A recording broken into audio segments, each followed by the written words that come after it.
Welcome to the Windows and Computer channel, and we take a look at the market share of the different Windows versions on this channel as we are October 1st, 2020 today.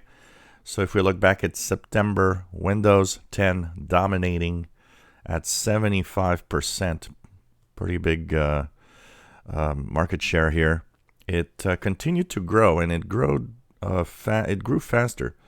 So if we look at August, it was at 73.75. We're at 74.99. That's 1.25% jump. So this is interesting to see how it's jumping higher. We know with the confinement and COVID, a lot of people working from home, that has pushed a lot of the purchases of new laptops and computers. So it might explain the jump in Windows 10 versions here.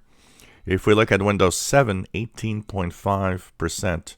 Still using that. That was 19.4% last month. That's a drop of almost 1%. So, of course, a lot of that Windows 7 probably has moved to the Windows 10 sphere. That's why it's growing so fast.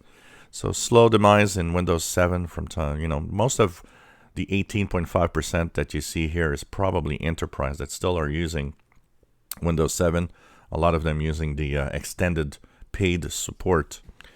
Then we have Windows 8 that I like to put together, Windows 8.1 and Windows 8 at 5.2%. And then we have Windows XP still being used by 0.8%. And Windows Vista at 0.39% showing up here on the scale. So really a dominating Windows 10 in the charts right now, as we continue on, and Windows 10 continues to grow. And like I said, with the fact that the PC market is actually growing this year because of COVID, it probably helps the Windows 10 numbers quite a lot at the same time. If you enjoy our videos, please subscribe, give us thumbs up. Thank you for watching.